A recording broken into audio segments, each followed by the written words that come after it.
Bom, muito bem. Eu certamente estou falando com um grupo de pessoas que estão bem acima da média, que estão em busca de realizarem os seus projetos, estão em busca de realizarem aquilo que idealizaram, aquilo que acreditam, muitas vezes contra a vontade de outras pessoas ou contra o apoio de outras pessoas, mas que em algum momento decidiu apostar que é capaz de realizar o seu próprio projeto e quer desbravar, como um empreendedor, uma oportunidade de construir a sua própria história.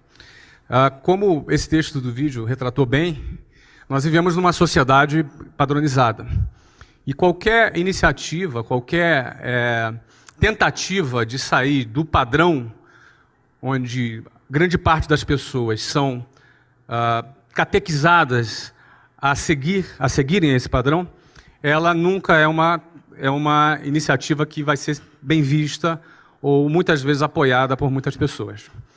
Justamente porque qualquer iniciativa que saia de um determinado padrão, ela é vista com certa estranheza, muitas vezes como muito boa para ser verdade, e por aí vai.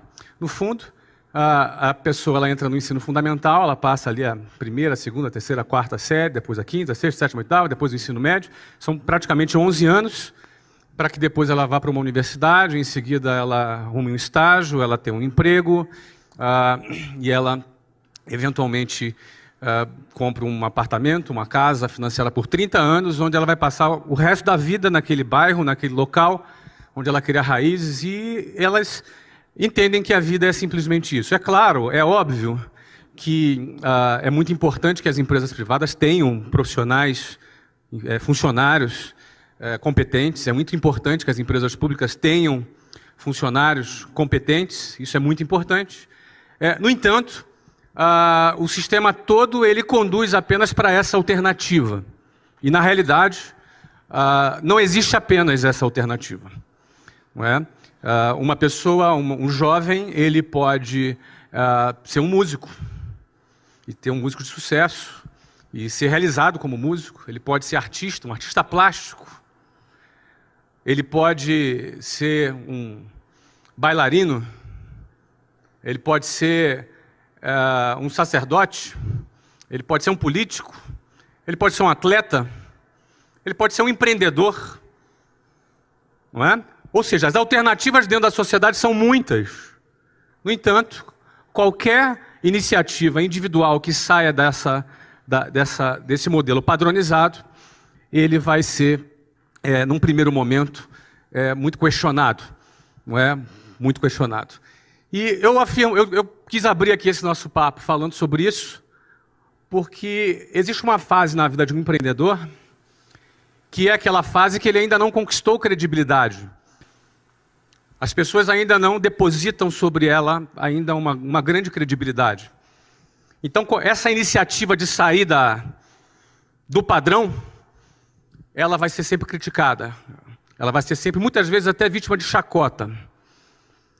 Mas o que acontece depois que vem os resultados? Na opinião de vocês?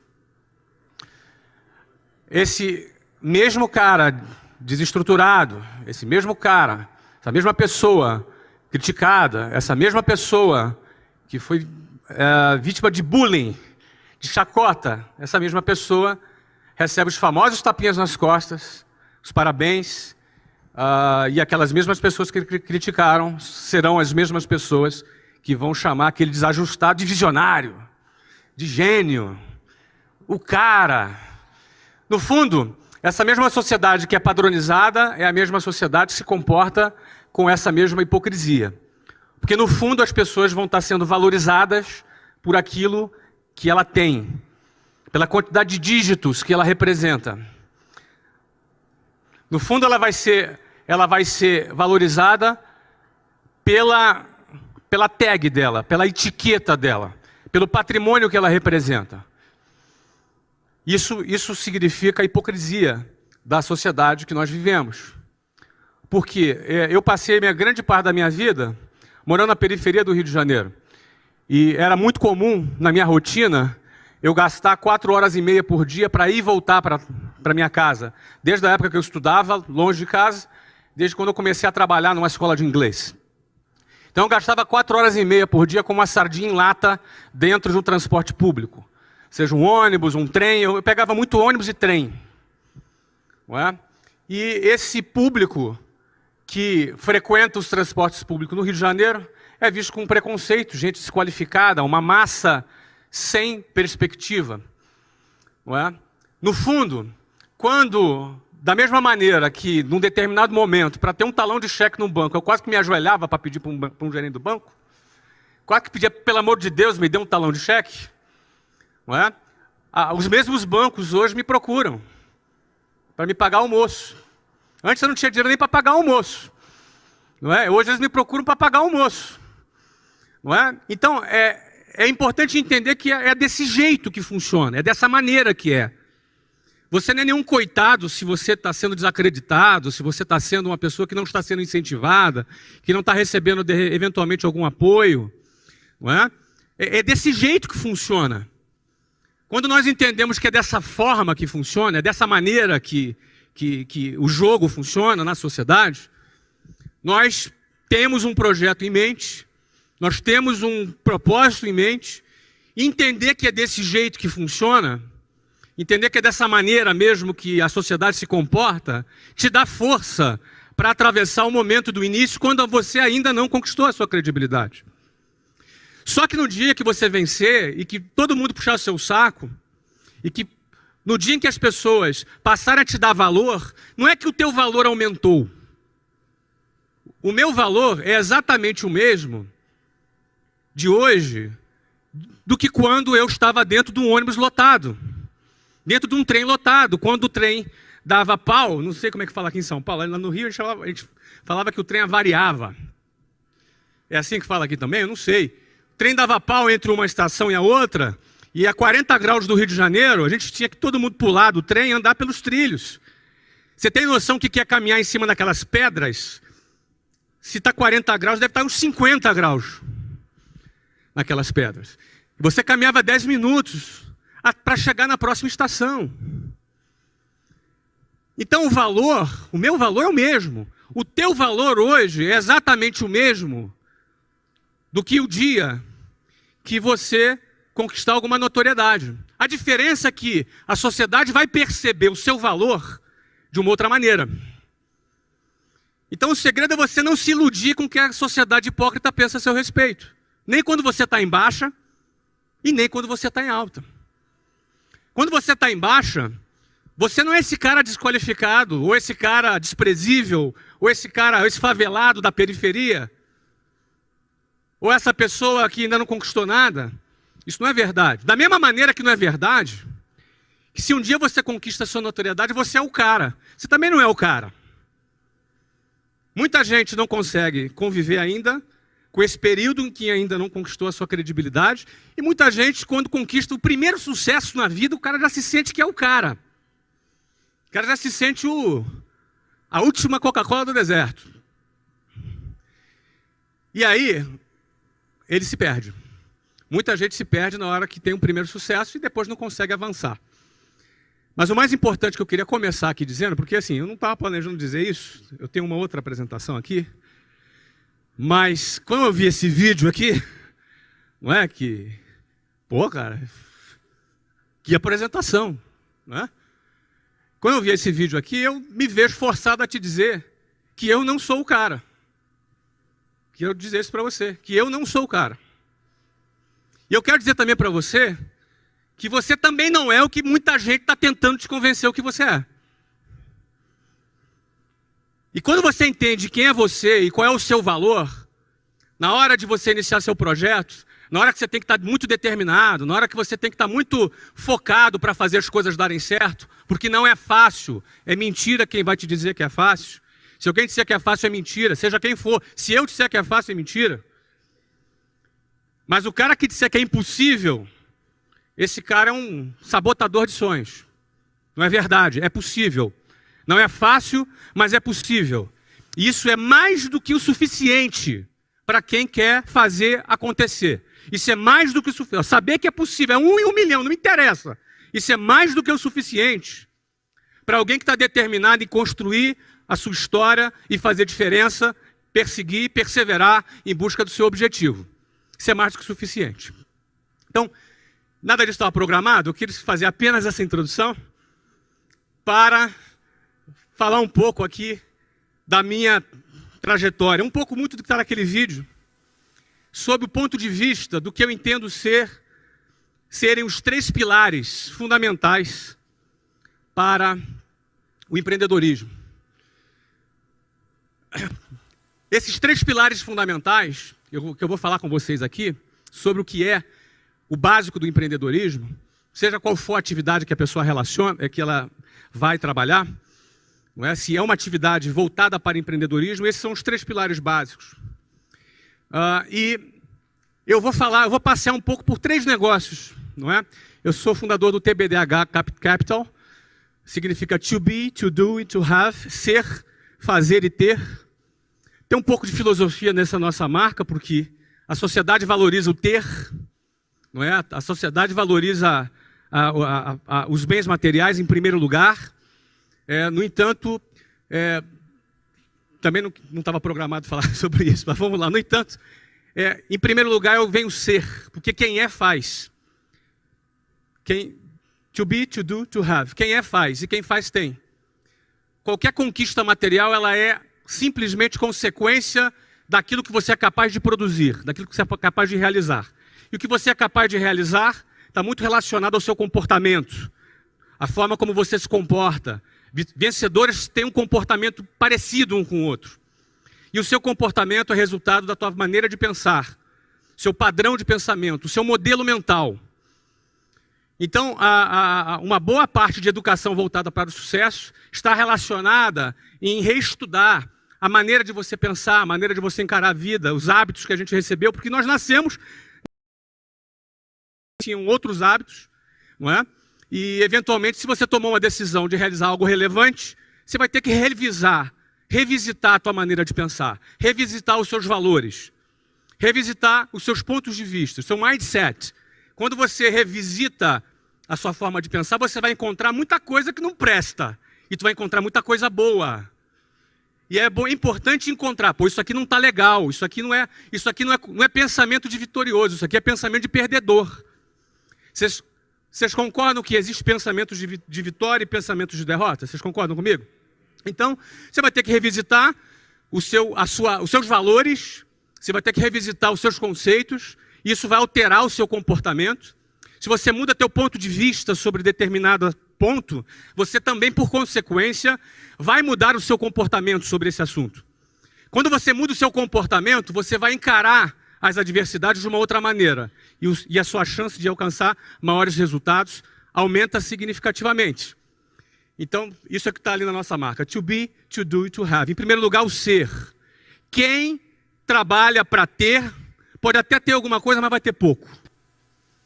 Quem trabalha para ter, eventualmente vai conquistar alguma coisa, mas vai conquistar muito pouquinho. Agora, quem é, faz. E quem faz, por consequência, tem. E o valor dele não está naquilo que ele tem.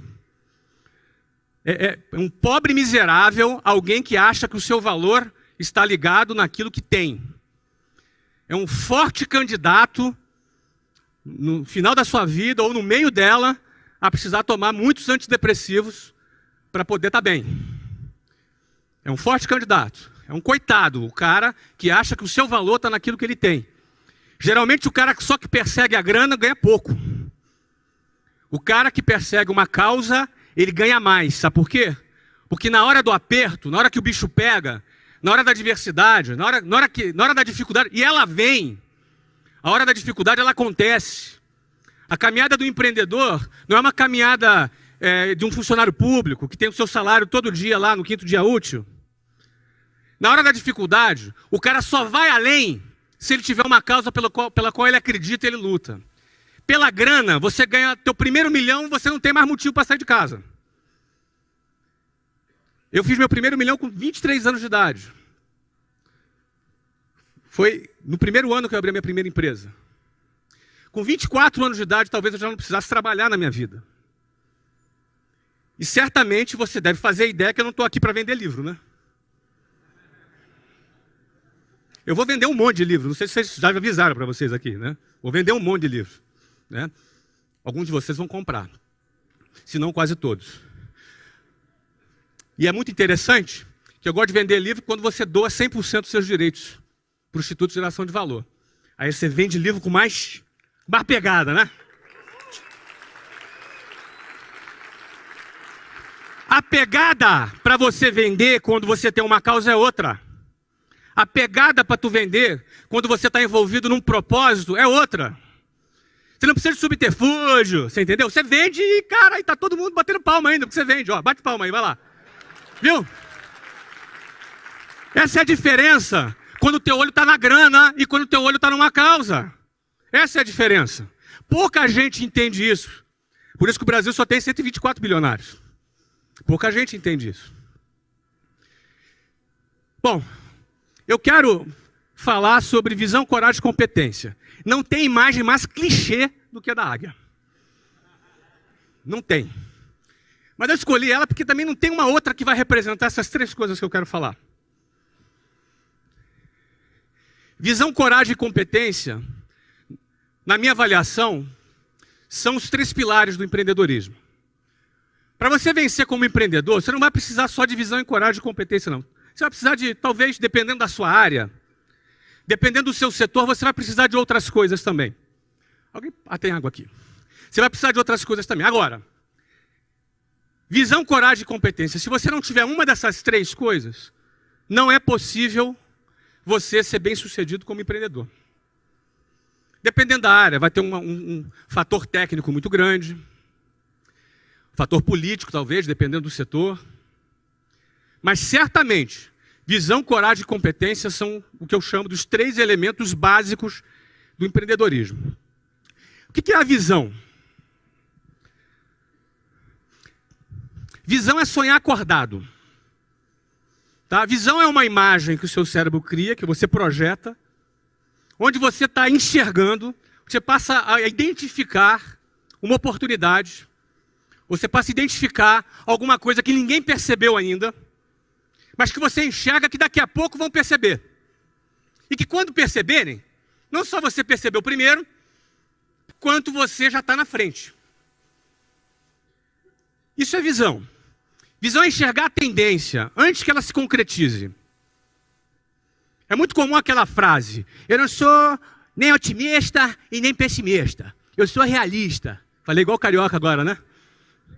É muito comum essa frase. Quem já ouviu essa frase aí? Pois é.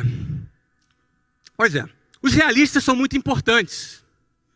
Não é? São muito importantes para a sociedade. Porque são eles que compram os nossos produtos. Os otimistas, às vezes eles são meio estrambelhados, assim, sabe? Às vezes eles saem muito à frente. Não é ruim ser otimista, não, mas só ser otimista não é suficiente. Bom, o pessimista eu não vou nem comentar. Mas o melhor de tudo é ser visionário. Visionário é quando você se posiciona e você vai questionar. O cara que enxerga é o cara que questiona. O cara que não questiona é o cara que aceita, segue a boiada, simplesmente, segue o fluxo. Ele aceita, ele não questiona, ele copia a matéria mesmo estando num livro. Não se ofenda se você copiava a matéria. É um exemplo só. Ele faz uma coisa porque todo mundo faz. Não, eu copio porque eu fixo melhor. Tá bom. Aí o que acontece? Ele faz porque todo mundo faz. Ele não questiona. Agora, quando você questiona, você corre risco de ser expulso da escola. É verdade. Mas quando você questiona, você também se coloca numa posição de enxergar alguma coisa que não tem ninguém trabalhando para enxergar. Você vai começar a enxergar aquilo que ninguém vê. Certo? Então a visão é fundamental. Então, por exemplo, já comprou o livro, parabéns. Tá, mas... Bom, e aí o que acontece? Comprou 5 ou 1 só? Bom, o que acontece? A visão, ela é importante. Agora, o cara enxergou a oportunidade. O cara enxergou assim, pô, cara, a internet chegou, tem mais de 100 milhões de consumidores no Brasil de internet, uma oportunidade incrível para se realizar negócios na internet. Ninguém percebeu ainda. O varejo ainda trabalha com altos custos operacionais. eu tenho a possibilidade de desenvolver uma metodologia para vender o meu produto. Bom, ele tem que ter essa visão, concorda? E ele, pô, a maioria não enxergou isso ainda. Ótimo. Agora, só a visão funciona? Além da visão, ele precisa ter o quê? Ele precisa ter coragem. Se você tem uma visão, uma ideia, um projeto, mas não tem a coragem, sua ideia vai ficar na gaveta.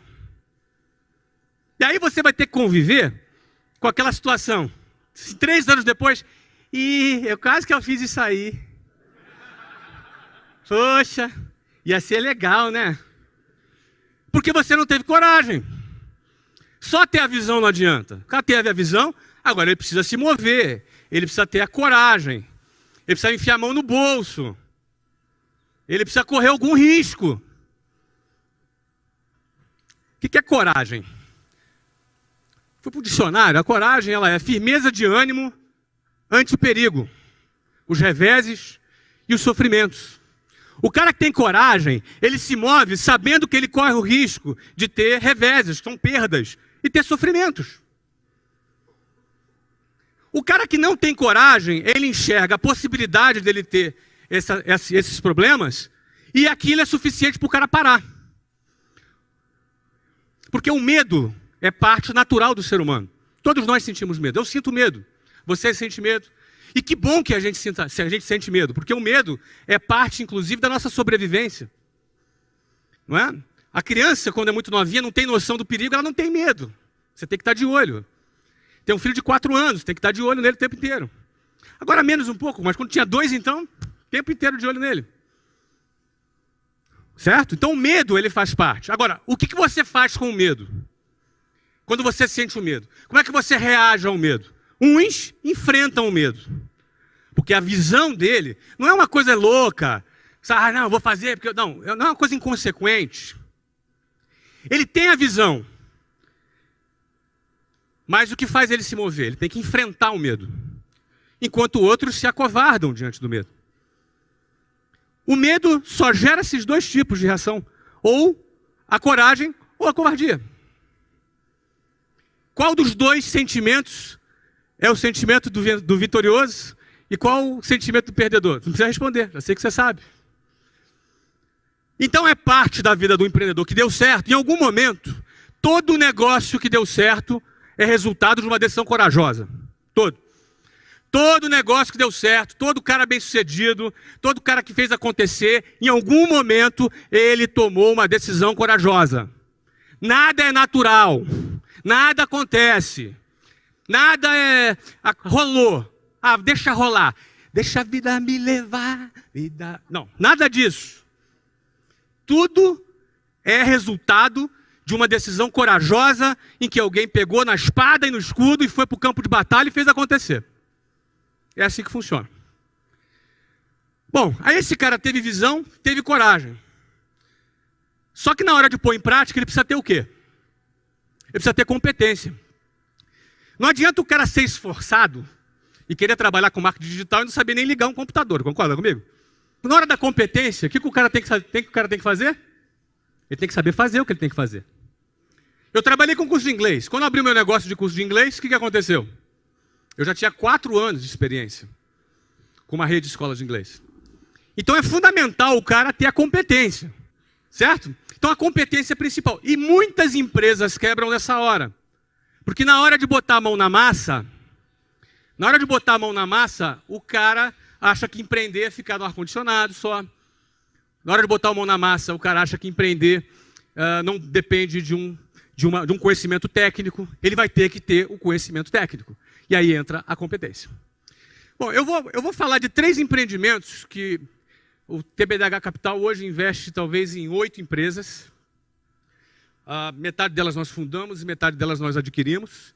Eu vou falar de 3 casos aqui e vou procurar identificar na história desses 3 empreendimentos como é que se comportou essa questão da visão e da coragem e da competência. Estou falando muito rápido aí? Então vamos lá. Primeiro caso é esse aí. Em 1995, eu abri a WhatsApp, a primeira escola de inglês da WhatsApp. Eu não sabia ligar o computador, mas eu sabia contratar quem é que sabia ligar o computador, porque eu não falava inglês quando eu abri a WhatsApp. Mas eu sabia contratar o cara que falasse inglês. Não é assim, Érico? É isso aí. Não é? Muito bem. Ou seja, quando eu fundei a WhatsApp em 1995, qual foi a visão? O que me moveu a fazer isso? Engraçado que o que nos move são coisas diferentes em momentos diferentes. No meu caso, foi isso que me moveu. Olha a cara de malandro do cara. Eu tinha 19 anos, a Luciana tinha 16. Essa foto, na realidade, eu tinha 18, ela tinha 15. E quando eu deixei de lado a Unicamp, que eu ia fazer engenharia de computação, eu estava no Rio de Janeiro e precisava pagar o cinema, pagar um restaurante, precisa ter dinheiro para poder a gente sair. Então essa foi a minha primeira motivação. Você vê que não era uma coisa grandiosa, tá vendo? Era pagar o sorvete. Para pagar o sorvete, aliás, a Luciana, nós estamos casados, vamos fazer 22 anos de casado, temos 3 filhos, não é? Nos casamos em 1992, não é? Eu tinha 20 anos, ela 17 anos. Mas quando eu fui trabalhar na WhatsApp, o emprego que eu tive lá era um emprego de vendedor, sem carteira assinada, sem nada. O que eu vendia eu ganhava comissão, o que eu não vendia eu não ganhava nada. E esse aqui era o meu escritório. Ó. Nós trabalhávamos em telefone público. Então eu chegava às 8 horas da manhã, tinha uma reunião, que a gente tinha que prestar conta das vendas do dia anterior, e a gente saía para o orelhão, para o telefone público, vocês ficaram de castigo, né? A gente saía para o telefone público, porque no telefone público era de lá que a gente fazia contato com os nossos clientes. Naquela ocasião, telefone custava, acho que, $3.000 um telefone. Cada linha. Você denunciou a tua idade agora, hein, meu amigo? Tá, você é da minha época, né? Tá certo. Os mais jovens não sabem o que é isso. Mas naquela época, como o nosso amigo veterano aqui falou, é a época que a gente usava ficha telefônica. Quem usou ficha telefônica? Mas ninguém vai levantar. Ah, levantou! Tá bom. Ficha telefônica. Então eu tinha uma técnica. A minha técnica era a seguinte, ó, eu chegava no orelhão, eu pegava a minha munição de ficha telefônica, eu fazia umas 10 pilhas em cima do telefone público, quando apareceu uma pessoa na fila atrás, ela olhava aquela quantidade de fila e ia procurar outra. Então eu ficava tranquilo no meu escritório. Só que eu não era bobo, né? O meu escritório era no Santos Dumont, no Rio de Janeiro. Então era bacana que eu falava com o cliente, aí dava assim, pindão, voo para São Paulo. Ou seja, ficava um negócio chique pra caramba, entendeu? Ah, desculpa, chamou o voo aqui e tal. Um negócio super chique que ficava, não é? Mas essa era a minha realidade. Eu fui muito criticado, porque um cara inteligente ia para a Unicamp.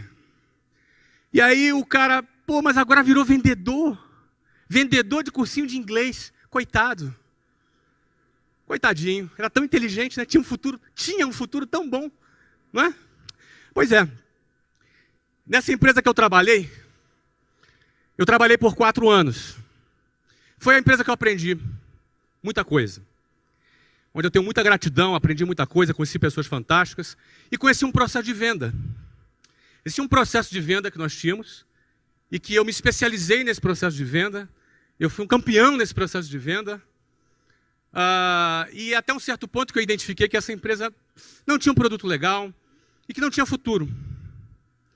E eu já comandava cerca de 70 pessoas na minha equipe. E comecei a me sentir mal, porque sabia que aquela empresa já não tinha um futuro. Eu estava ali com pessoas que confiavam na minha liderança e que eu já não estava 100% confiando no futuro da empresa, embora eu ganhasse bem. Eu ganhava bem. Para 22 anos de idade, eu ganhava uns $7.000 por mês. Isso, para minha realidade, era muita coisa. Isso em 1994. Isso era muito dinheiro naquela época. E na minha realidade, aquilo ali era... Eu já vivia de uma situação muito privilegiada. Só que recém-casado, com prestação do apartamento, do sofá, da geladeira, não é? Tinha uma série de compromissos. Então, o que eu tinha que fazer? Ficava na empresa ou saía da empresa?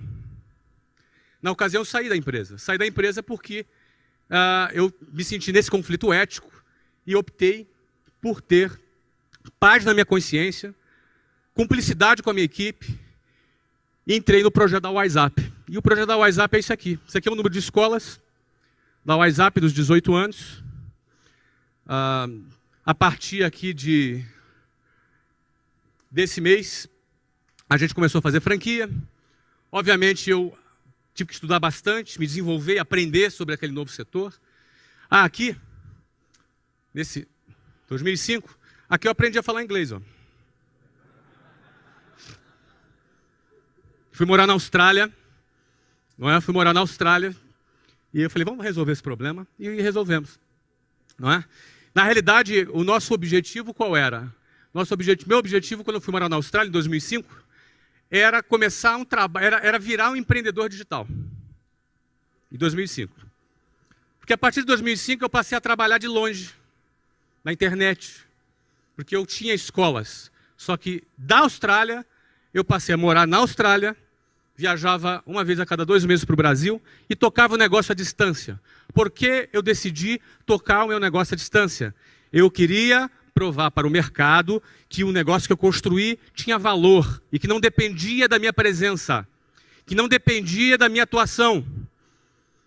Então, se eu consigo provar para o mercado que o negócio que eu criei, que a marca que eu criei tem valor e que não depende da minha presença, significa que esse negócio passa a ter valor para o mercado. E aí eu fui para a Austrália para querer provar isso para o mercado. Sabe o que aconteceu?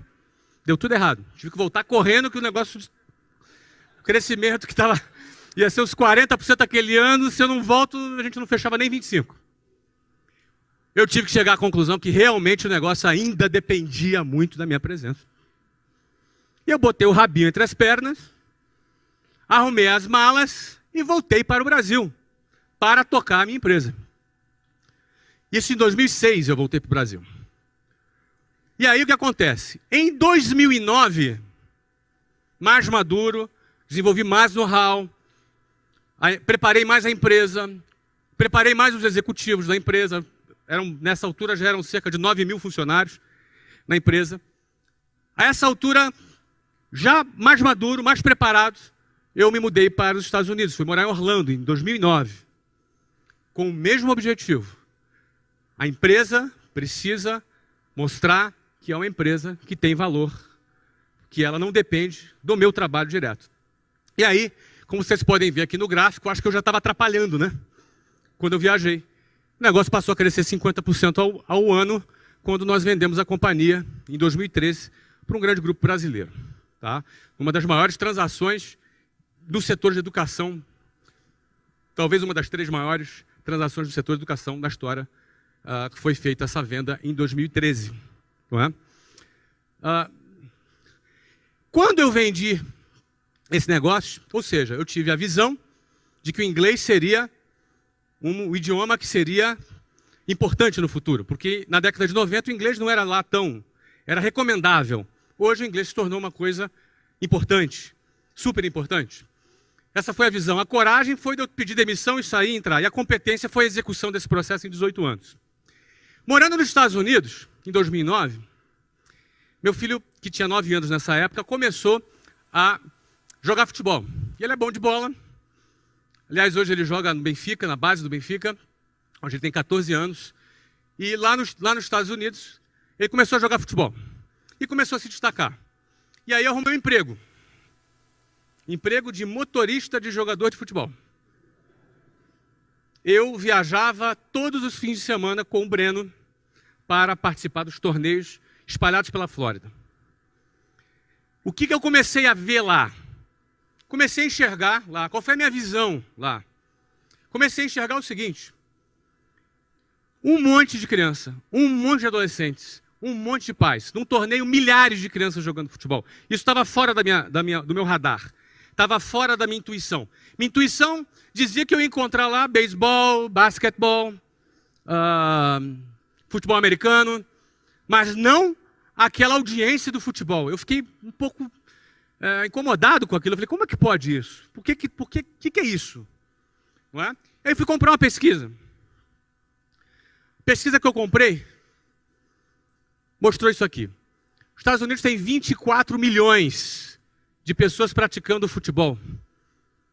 Você sabe qual é o esporte mais praticado nos Estados Unidos hoje? Futebol. Tá no teu radar isso? Nem no meu estava.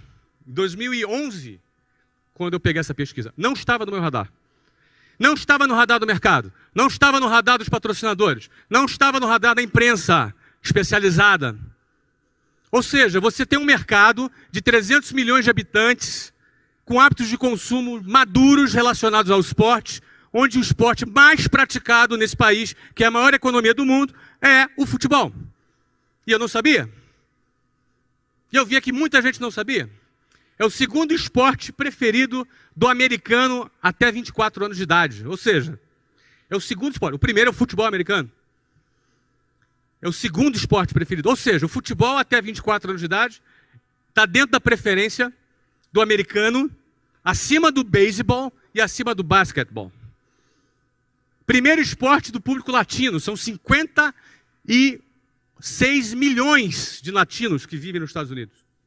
56 milhões é 5,5 vezes a população de Portugal. Essa é a população de latinos que vivem lá nos Estados Unidos. Tem 21 mil torcedores por jogo. É a quinta maior média no mundo. Perde para a Alemanha, Inglaterra, Espanha e México. Imagina. Você sabe qual é a média do Campeonato Brasileiro? A média do Campeonato Brasileiro são 12 mil torcedores por jogo. Média. A média do Campeonato Paulista são 5 mil torcedores por jogo. A média do Campeonato Carioca são 2.300 torcedores por jogo. A média da MLS, da Liga Profissional, são 21 mil torcedores por jogo. Isso está dentro do seu radar? Não estava no meu. Quando eu me dei conta dessa situação, qual foi a visão? Que o futebol é um fenômeno em plena ebulição nos Estados Unidos, o maior mercado de marketing esportivo do mundo, porém ainda não tinha sido percebido pelo mercado. Logo, ainda não precificado. Oportunidades que não foram percebidas pelo mercado ainda não foram precificadas. O que significa isso? Você comprou um apartamento numa rua. Você pagou 100 mil reais. Imagina essa situação. O número é só para você ter uma referência. E aí você fica sabendo que vai construir um shopping em frente desse apartamento. O que acontece com o preço desse apartamento? O que acontece com quem tem essa informação antes que a maioria das pessoas tenha essa informação? Nesse caso é uma informação privilegiada. Quem tem visão capta a informação privilegiada através da sua visão. O que foi feito nesse momento? Em maio de 2013, ele é Phil Rawlins, ele é um inglês, ele que foi o fundador do Orlando City. Eu comprei o Orlando City por 110 milhões de dólares. Esse investimento inclui a construção de um estádio. Naquele momento, eu ouvi um dos adjetivos que eu mais gosto de ouvir. Qual é? Ei, cara. Poxa, se faz muito tempo que não te chamo de louco, provavelmente você está errando em alguma coisa.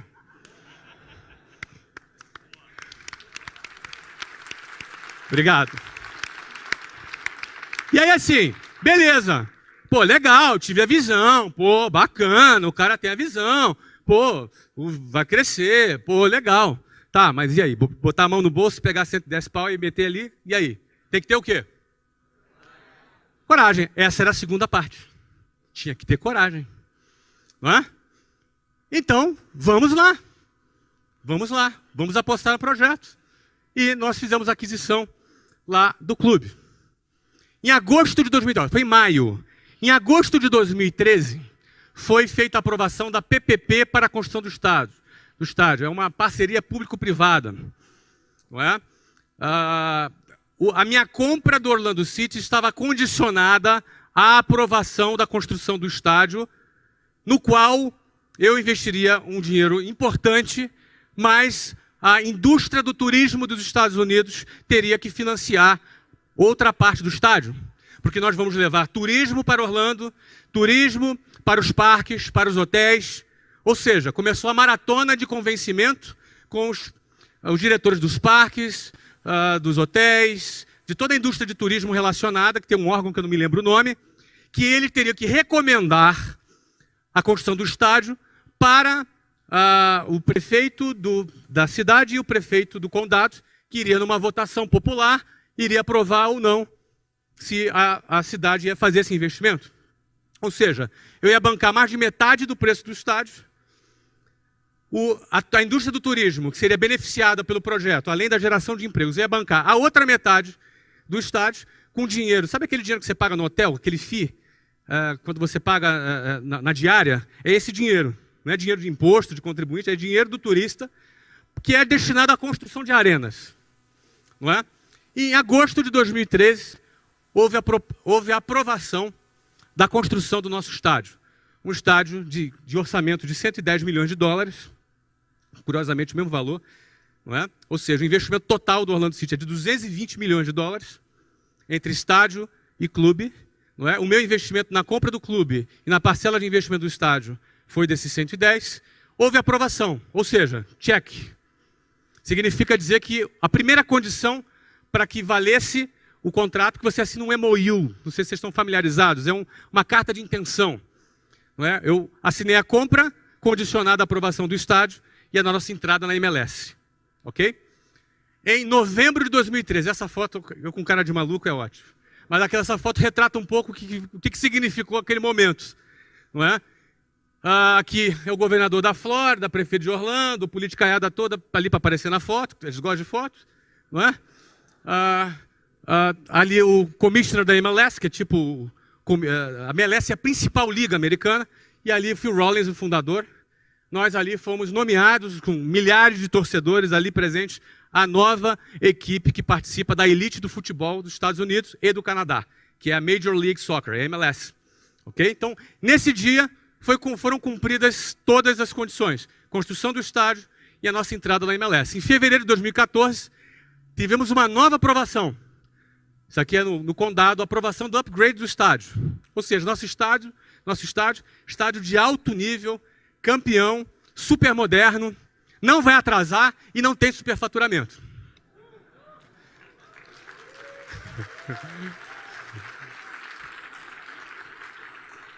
Em julho de 2014, duas coisas aconteceram. Primeira, contratamos o Kaká, assinamos com o Kaká. Eu já trabalhava com o Kaká, já uns 2 anos na empresa que eu trabalhava. Não é? Ele já estava conversando já há um tempo. Nós assinamos, anunciamos publicamente a contratação do Kaká. Quem é tricolor aqui? São Paulino? Então, emprestamos o Kaká para o São Paulo, que está na Libertadores, não é? É isso aí. Parabéns aos São Paulinos presentes. Kaká está cumprindo, acho que agora o último jogo dele é domingo, né? É isso aí. Bom, julho agora, então em julho na Copa, anunciamos o Kaká. E no anúncio do Kaká, olha aí, pasmem, quase 12 mil americanos na rua gritando Kaká. Está dentro do seu radar isso?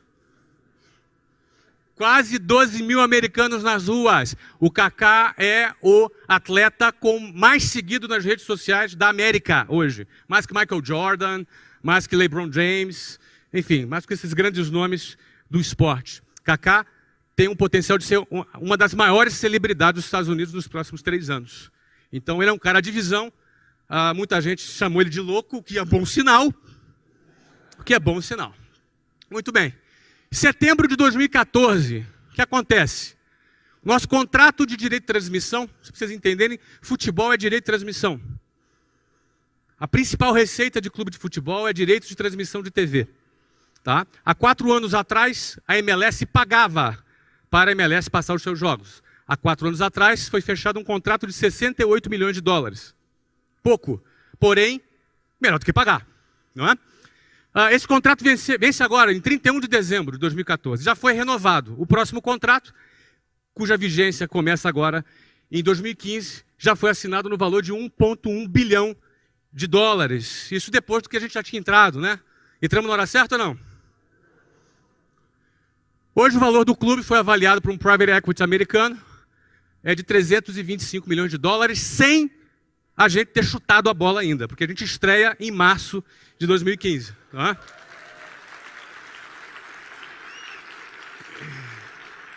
Obrigado.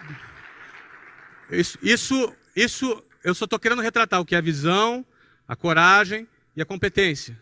Qualquer negócio, você fala, eu quero vender ovo de Páscoa pela internet. Você vai ter que ter visão, coragem e competência. Em algum momento, se você quiser acontecer na sua carreira, fazer a sua história acontecer, você não vai ter como escapar de ter visão, coragem e competência. Para finalizar aqui, essa é uma startup que foi inaugurada há quase 5 meses. Tem algum aluno do meu sucesso aqui, só para eu saber? Tem, olha aí. Pois é, já passaram mais de 30 mil alunos já nessa startup, em 5 meses que ela foi fundada. Como é que é isso? Não é? Vamos lá. Geração de Valor é um projeto social que já há 3 anos eu me dedico. Eu já gastei 1.900 horas nesse projeto, produzindo conteúdo, escrevendo, produzindo vídeos. Não é? É um projeto que eu respeito muito. É um projeto que eu trato com muito carinho. Acho que um dia só, em 3 anos e meio, eu não postei alguma coisa no Geração de Valor. Tomei um monte de bronca. Não é?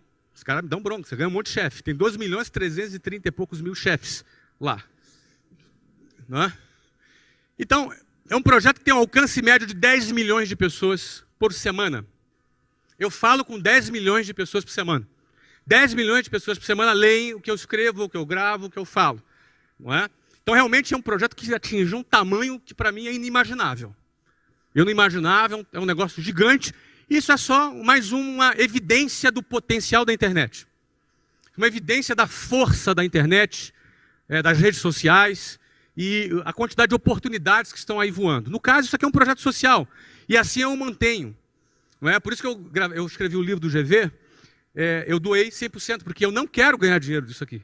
Isso aqui é uma coisa que eu não vou ganhar dinheiro. Por mais que eu seja tentado. Né? Não vou ganhar dinheiro nisso, não quero. Agora, é óbvio, o resultado do sucesso de Geração de Valor, de certa forma, validou uma série de coisas a meu respeito. E de uma maneira, mesmo que eu não estivesse esperando, eu não sei, esse período foi um dos períodos que eu mais ganhei dinheiro. Por isso que eu falo. Não é? Geralmente o cara que trabalha para ganhar dinheiro, geralmente se ganhar, vai ganhar pouco.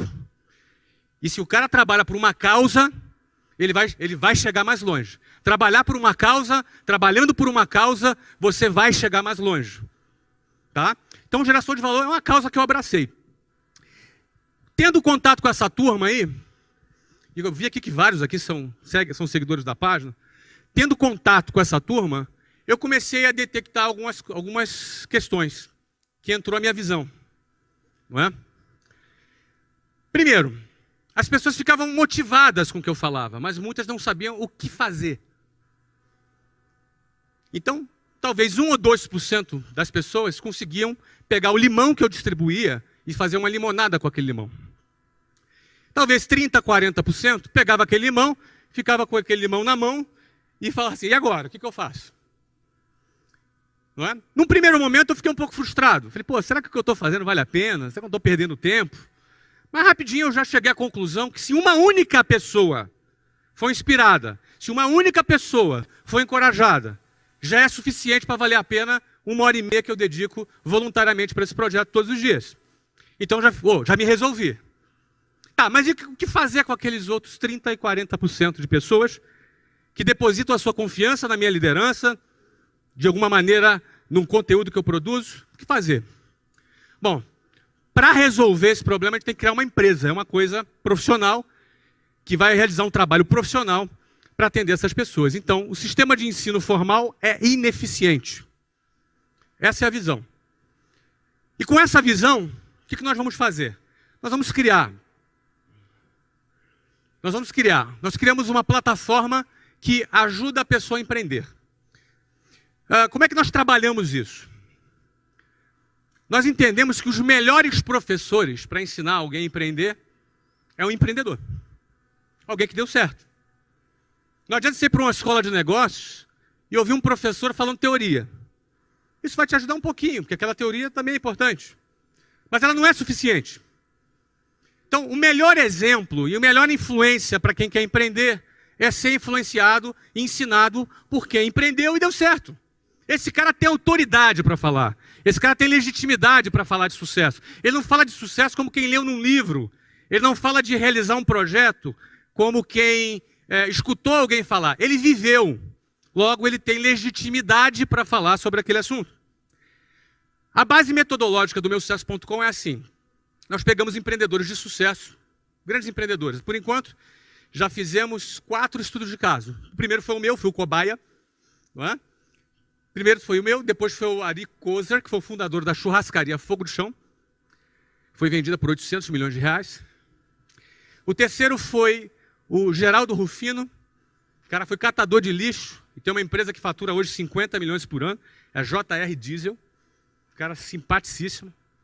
O quarto está sendo o Eloy Dávila. Foi garoto de rua, morou na rua e hoje é proprietário da Flytour, que fatura 4 bilhões por ano. Tá? O próximo vou contar aqui, é segredo. Pode contar, Sandro? Não, o Sandro não vai deixar eu contar, não. Posso? Tá, o Sandro deixou eu contar. O Sandro é o CEO. Balança a mão. Quem conhece o Sandro aí? Olha aí. Olha o Sandro ali atrás. O próximo vai ser o... É Shiba, né? Robson Shiba é o fundador da China Box. Não é? Nós vamos contar a história dessa rede que vale bilhões já também. Não é? O que a gente faz? A gente produz um documentário sobre a vida do cara. Então, o que nos interessa? Qual é o padrão mental daquele cara? Como é que ele pensa? Onde ele nasceu? Como é que a mãe dele tratava ele? Como é que era o esquema? Como é que a irmã pensa? O que o vizinho pensa? A gente vai fazer um documentário em formato cinematográfico da vida do cara. A gente vai fazer um documentário sobre a vida dele. E a gente produz aí, acho que, 2 horas, é quase um longa-metragem, não é? De documentário sobre a vida do cara. Depois de produzir o documentário da vida dele, a gente leva ele para o estúdio, onde o Sandro vai entrevistá-lo num talk show. Nesse talk show a gente vai virar o cara do avesso. A gente vai arrancar... O cara não vai escapar das nossas perguntas, entendeu? Não vai escapar. A gente vai perguntar tudo para o cara. Tudo aquilo que ele não responderia, ele não tem escapatória. Porque a gente quer saber qual é o padrão mental desse cara que saiu do zero e construiu um negócio bilionário. No meio dessa conversa, nós vamos identificar dificuldades que ele teve, inovações que ele criou. E aí o que nós vamos fazer? Trazemos os melhores professores das escolas de negócio para dar aula técnica sobre aquele assunto. Então, se o cara teve uma dificuldade de fluxo de caixa, por exemplo, nós vamos dar uma aula de finanças com base na experiência prática daquele empreendedor. Ou seja, a gente conecta o inspiracional, porque você se inspira com a história desses caras, o aspiracional, porque você quer chegar lá também, e o técnico. Você precisa também do conhecimento técnico que a gente pode ali oferecer. Não adianta só a boa vontade. Você precisa aprender a vender, você precisa aprender a gerir fluxo de caixa, você precisa saber gerir uma série de questões se você quer construir um negócio. Não é? Então, a plataforma, ela trabalha com essa metodologia. E, além disso, a gente promove networking, através de vários eventos que a gente realiza, espalhados pelo Brasil, e também uma rede social onde as pessoas estão conectadas. Não é? Então, essa foi a visão. Nós faturamos 1 milhão em 38 dias. O que significa isso? Isso é um investimento alto. É praticamente uma emissora de TV que nós montamos ali na Vila Olímpia. E nesse momento nós não temos área de vendas. Nesse momento nós não temos nenhum processo de venda. Nenhum funil de venda. Nesse momento nós estamos trabalhando no ajuste do produto. Nós estamos trabalhando na excelência do produto. Nós estamos trabalhando para construir o primeiro portfólio de empreendedores sobre os quais fizemos um estudo de caso. Nós vamos iniciar o nosso processo de venda em janeiro de 2015. Ainda assim, mais de 30 mil alunos passaram pelas nossas salas de aulas e faturou 1 milhão de reais em 38 dias. Quais são os planos para esse projeto?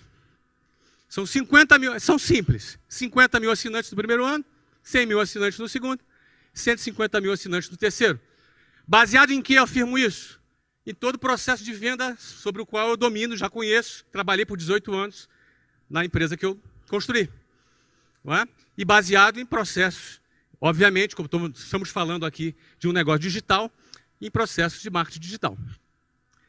Isso elevará o valor dessa empresa em 1 bilhão de reais. Hoje, o meu sucesso.com, com 5 meses, está avaliado em 40 bilhões de reais e já nós aceitamos a entrada de um investidor nesse preço.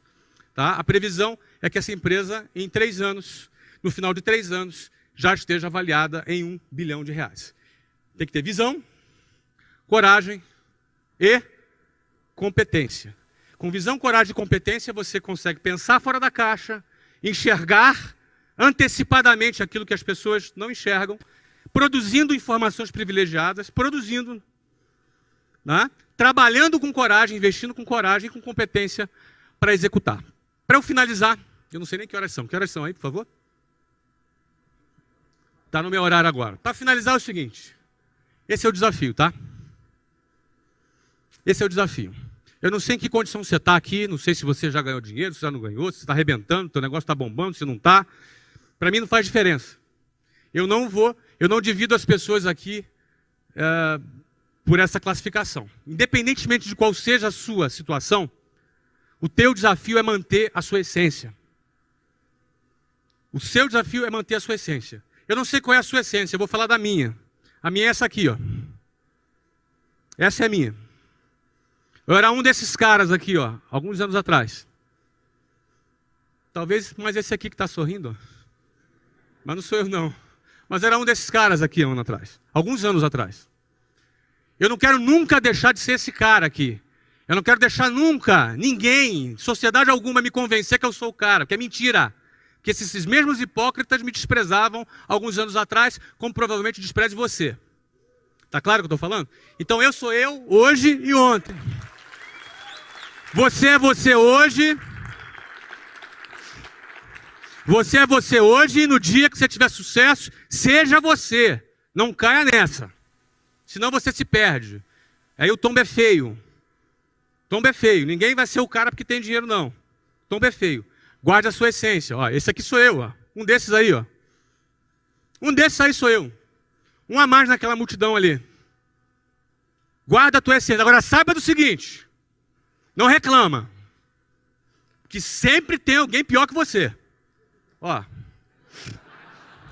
Você é na Tailândia. Não reclama que tem sempre alguém pior que você. Muito obrigado, tá, gente? Um abraço.